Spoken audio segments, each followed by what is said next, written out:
The rolling.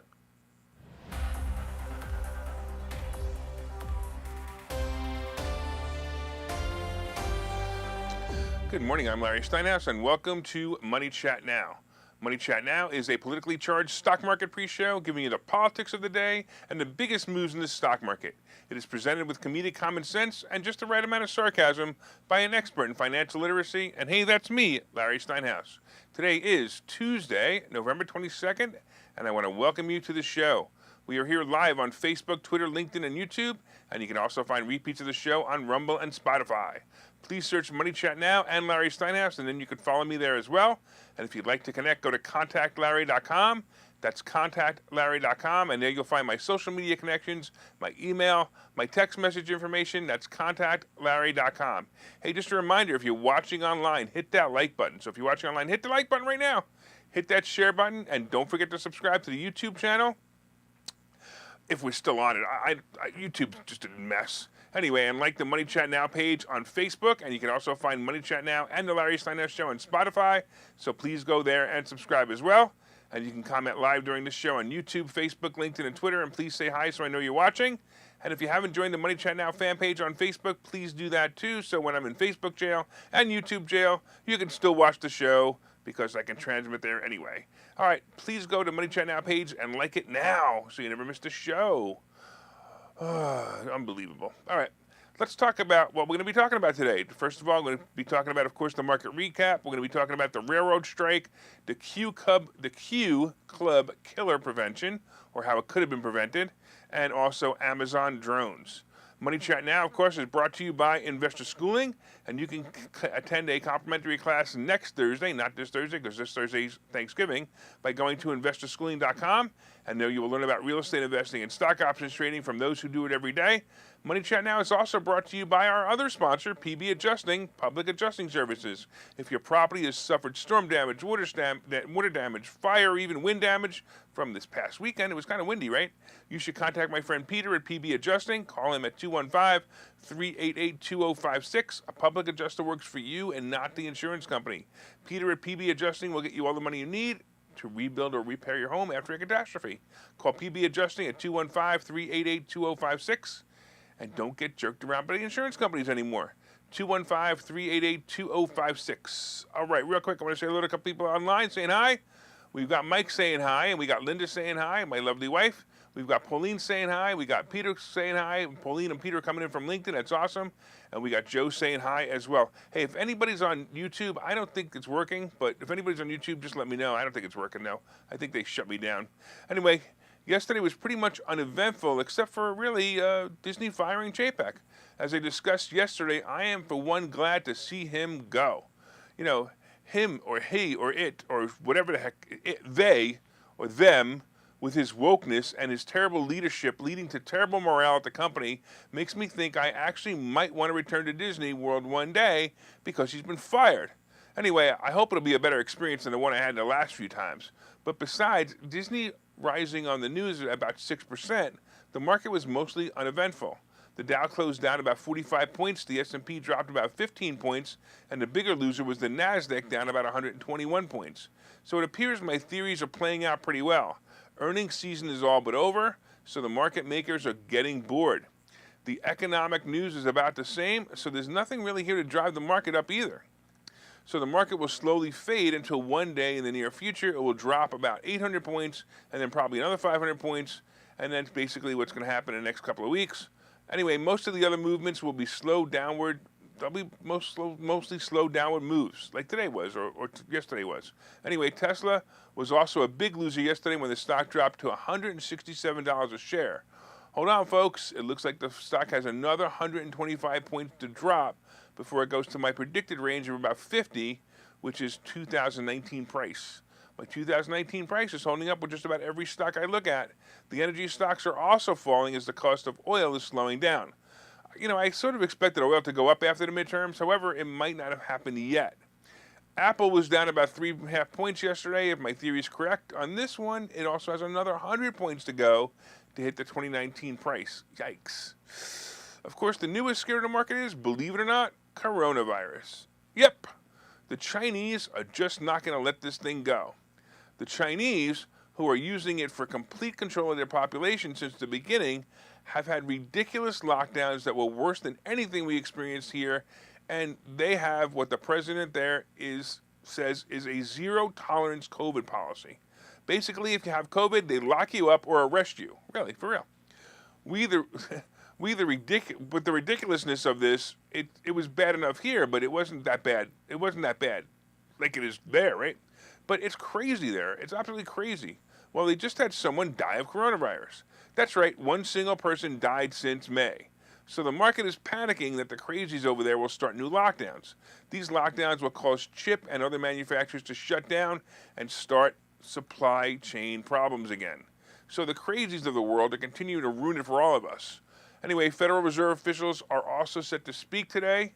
And once again, we will have comments from Cleveland Fed President Loretta Meister, Kansas City Fed President Esther George, and Fed President James Bullard. Remember that Bullard said last week that we have barely scratched the surface of inflation problem.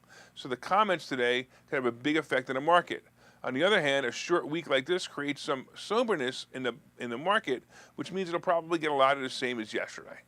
We will also be waiting for the earnings report from Dollar Tree this morning. As I said yesterday, this will be an important report. We'll quickly learn if more people are going to cost-cutting places like Dollar Tree because the economy is taking them down. Also, Best Buy is on deck as well this morning. The last time I went into Best Buy, it looked like it was turning into a warehouse that you just picked up your online order from. Boy, has electronic sales changed since I was a teenager shopping at Crazy Eddie. It used to be fun to check out all the new electronics. I would spend hours there. Anyway, it's time to move on to this nostalgia and look at the futures. So let's take a look at the futures right now. We got the Dow is up. It looks like about 92. The S&P is up 11, and the NASDAQ is up 22. So it's not bad so far. We'll just have to see how it's going. All right, let me see if we got a couple of people that I have to say hi to. Yeah, it looks like nobody's coming in from YouTube anymore, so most likely that's the problem. YouTube has pretty much shut us down again. All right, we got Rob saying hi. We got Tommy saying hi. That's awesome, guys. Thank you so much. All right, let's go to the railroad strike. Hey, you guys remember the threat of the railroad strike a few months ago? Back in September, the railroad workers were planning a strike. In fact, it was so apparent that it would happen that alternatives like buses and other transportation were all set up for what could have been a really rough Friday morning for commuters. At the last hour, the witching hour that is, literally the witching hour, literally by the witch, or actually Biden the warlock, interfered with the strike, making some kind of temporary bargain for the unions to keep on striking. My guess is the union leaders got some grease to keep the strike from happening before the midterms. If the strike would have happened before the midterms, well, Biden would have looked more like the complete failure he has been. By the way, whatever happened to student loan forgiveness? Anyway, if anyone votes for Democrats, they deserve the failure in the life they voted for. Anyway, now the union wants more bribes. I mean, they're threatening to strike again if they don't get an increase in wages and benefits. As the economy turns, this strike could actually be good for the inflation problem. How? A strike could put 700,000 people out of work and cause all these people losing their jobs. Multiple industries would erase the past equivalent of the past 3 months' jobs gains. So if these 700,000 people get out of work, there's no job gains. Anyway, this is according to an analysis by the American Chemistry Council. I don't know why it's Chemistry Council, but whatever.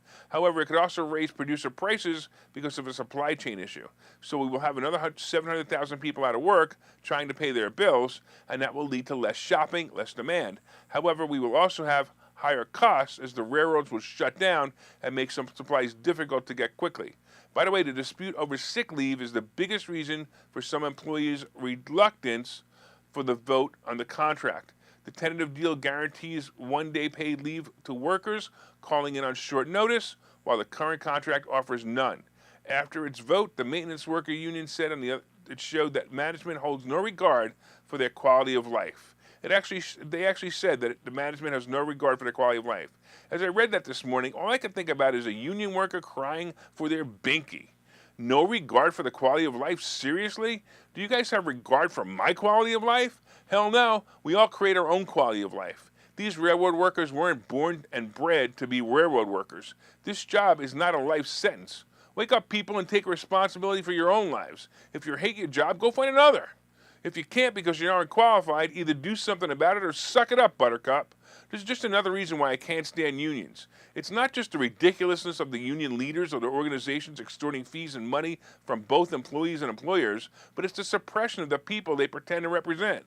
They're like cattle. The union leaders are like farmers, and they try to make the cows feel better with a shiny new brass bell. By the way, are the pigs revolting and walking on two legs yet? Go back and read Animal Farm if you didn't understand that last sentence. And if you did, what a great prophet Orwell was once again. What's next? Well, negotiations have resumed between the carriers and the union leaders, but the impasse is deep. Now check this out. It raises the possibility that Congress may need to impose a deal and stop a strike. So now Congress can tell the employing railroad companies to do as they're told. Yep, communism is here. We just don't recognize it yet. Of course, the lead dictator in communists is Joe Biden. Biden calls himself the best friend unions have ever had in the White House. He certainly lavished enough money on public unions to get the vote, but apparently workers in the private economy aren't feeling the same love anymore. I'll keep you informed. However, I'm looking forward to a strike as the next failure of the Biden administration. By the way, here in Pennsylvania, what we will do is we'll just strap a harness to the ogre who was just elected as senator. He could probably pull two trains at once. By the way, this is what happens when your voting base was brought up on the movie Shrek. They vote the guy who looks like him into office. All right, let's take a break here, and when we come back, we will talk about some more cool stuff. We'll see you guys in a minute. Okay, so you thought about buying and selling real estate. You thought about investing in the stock market, but don't know where to start. Well, what if you could find a place to unlock strategies to master both real estate and the stock market, all without the headache? That place is Investor Schooling, hosted by Larry Steinhouse, an expert in real estate, financial literacy, and the ins and outs of the stock market. You can attend Investor Schooling in person or online 8 times a month. You can and will learn how to make money in real estate, and you will learn mastery of stock techniques such as options and covered calls. You will even get a chance to ask one of your burning questions to the stock options sultan, the master of picks and plays. Call 866-424-2829 for free information and receive a complimentary pass to attend classes, or register online at investorschooling.com. Don't delay. These passes are limited. So what are you waiting for? Call 866-424-2829. That's 866-424-2829. Or visit investorschooling.com. That's investorschooling.com.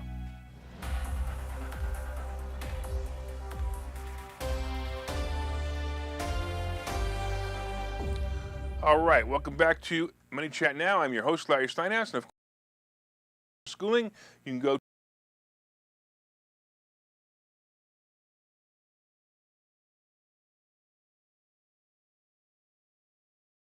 LinkedIn and YouTube.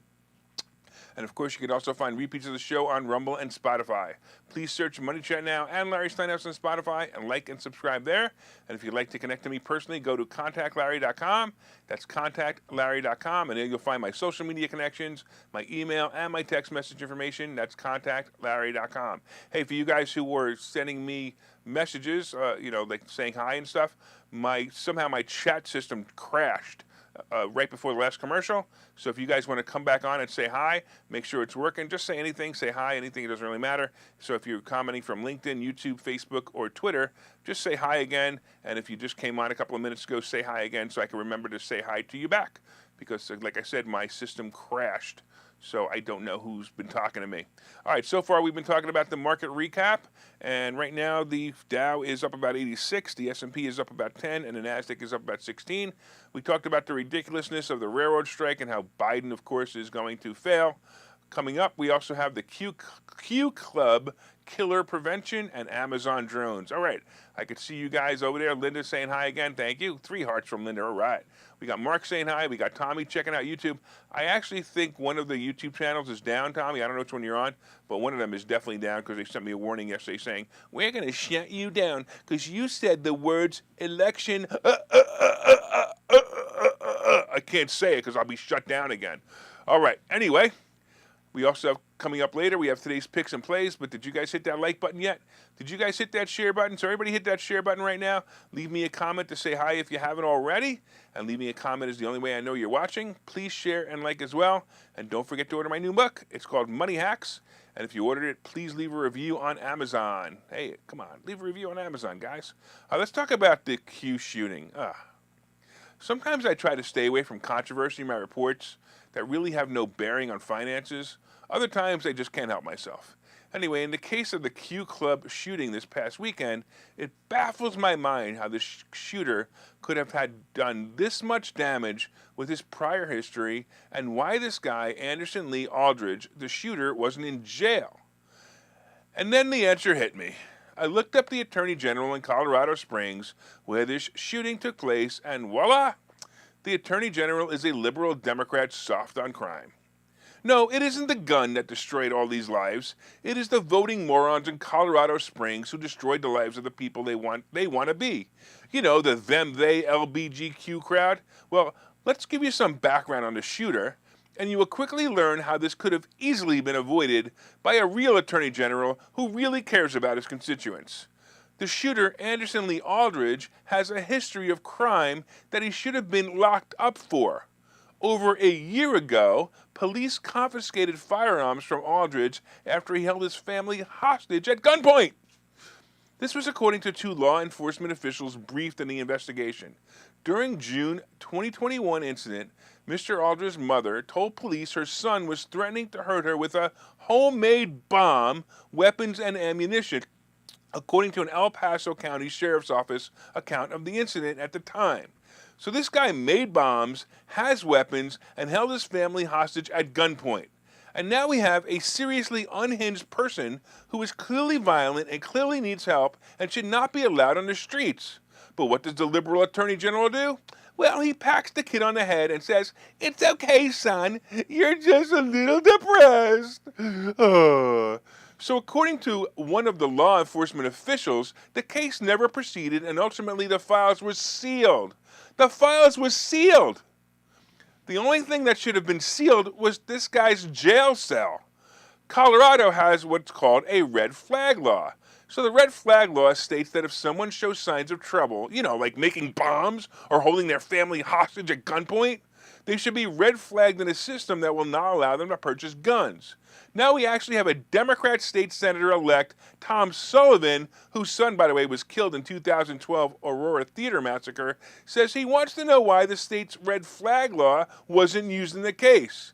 He said the suspect was exactly the type of person for whom the law was written. Well, duh. Maybe it's because you and your liberal friends want to keep people out of jail and give them the hug you feel they need to make it all better. Under Colorado's red flag law, Aldridge also could have been barred from possessing or buying guns for at least 364 days after the bomb threat incident.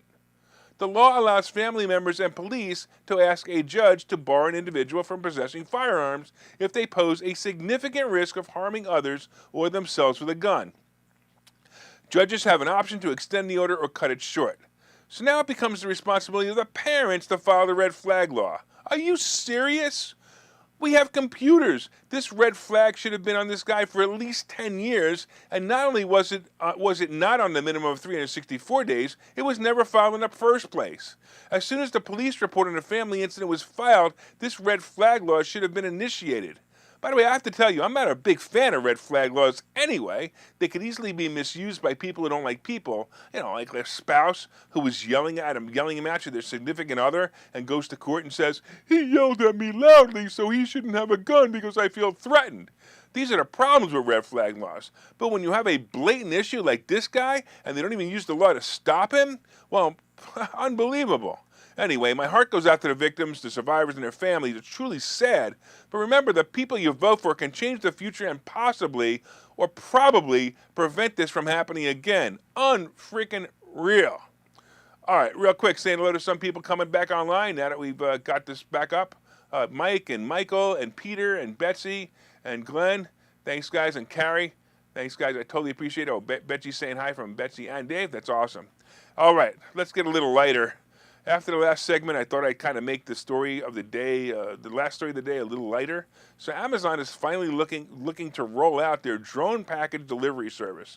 About a decade ago, Jeff Bezos announced the idea at a board meeting. He said he was going to use drones to deliver packages to the masses. Well, as many of you have thought, this could be really cool or a really big disaster. So think about it. How cool would it be to have a drone drop a package off of your house? But then again, how much damage can a flying package delivery unit do if it crashes to the ground or into a person, into a house, or even a private plane? Yikes. Well, anyway, Amazon is live testing the drones and will start making deliveries in Lockford, California, and College Station, Texas, by the end of this year, 2022. So the concept is the drone will drop packages from 12 feet in the air. That's right, I said it. 12 feet in the air. So from 12 feet in the air, it'll drop the package. Can you imagine some of the problems that could create? Imagine being Tony Soprano going out for your paper in the driveway in your bathroom and clunk, you're hitting on the head with a package from Amazon. Actually, wait a minute, that could have been a better ending for The Sopranos. Yeah, just call Amazon and order an anvil and have it delivered to Tony's house at 7 a.m. It also makes me think of Wile E. Coyote and the Roadrunner. Hey, remember those cartoons where the coyote would tie a helium balloon to an anvil and then he would shoot the balloon and make the drop on the Roadrunner? Well, anyway, like Corporal Klinger in MASH, this too is coming true. Anyway, the press release from Amazon says if the drone encounters another aircraft while it's flying, it will fly around the other aircraft. If and when it gets to its delivery location, your dog runs underneath the drone, we won't deliver the package. So maybe Tony and the Roadrunner will be safe after all. The drone is about 5.5 feet long in diameter and weighs about 80 pounds. It can only carry packages weighing less than 5 pounds, and deliveries must fit into a box about the size of a shoebox. So really, no anvils are allowed. The packages are obviously small and lightweight. The product is wrapped in a way so that it can withstand the fall of 12 feet. And look, I gotta tell you, the idea is definitely in its infancy, and it'll be fun to watch the future of this and autonomous trucks and cars unfold over the next decade. Soon the railroad workers won't need to strike. They will instead have their government stipend employment check delivered to their home by drone as the train operated by computer drives by their house. All right, let's take another break here while I order an anvil to be delivered to John Fetterman and Josh Shapiro's house. See you guys in a minute. Hi, I'm Larry Steinhouse, and one of the most misunderstood things in America is money. That's why I've written this book. It's called Money Hacks, because everything you think you know about money is wrong. And I'm telling you, everything you think you know about money is wrong. When you read this book, you will learn things about money that you did not know. You will even learn if money can buy you happiness. I have a full chapter dedicated to that. You're going to definitely want to read that. I talk about how to use other people's money to buy real estate. I talk about how to save more money, and I even talk about how to rebuild your credit score in this book. There are 22 amazing chapters in this book. This book is now available everywhere. It's available on Amazon. It's available on barnesandnoble.com. And you can order this book right now, and you'll have it in 2 days, and you'll start learning things about money that you never knew before. So order the book right now. Go to Amazon, go to barnesandnoble.com, and order the book, Money Hacks by Larry Steinhouse.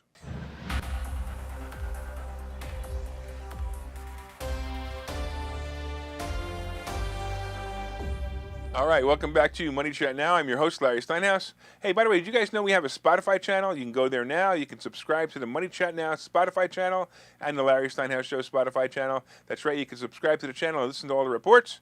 They're broken out for your enjoyment. So if you want to play that last one about the drones for your friends or anything else, you could actually check it out. Look up Money Chat Now on Spotify and subscribe.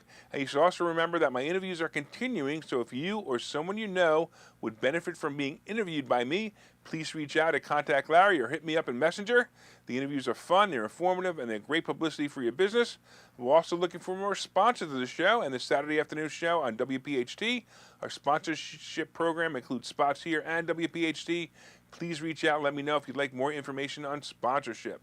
By the way, it's very funny because I've noticed this too. So I'm just reading some of the chatter up here, and it looks like some of the people are wondering what happened to Ken the Democrat. I have no idea.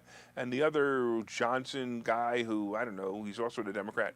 I don't know what happened to those guys. I wonder if they're in Facebook jail for all controversy that they've been starting, or maybe people found out that their accounts are fake because I knew their accounts were fake.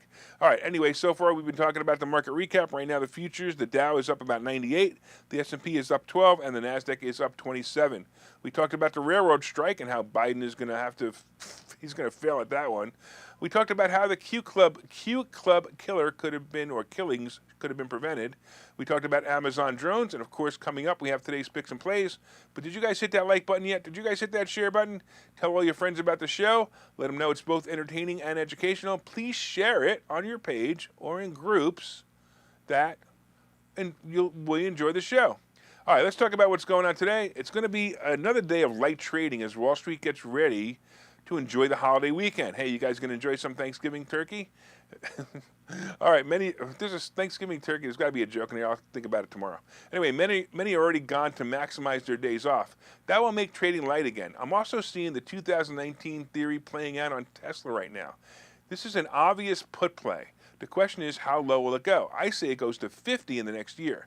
Meta is hovering, and I would wait for it to be under 100, and I'd pick it up again.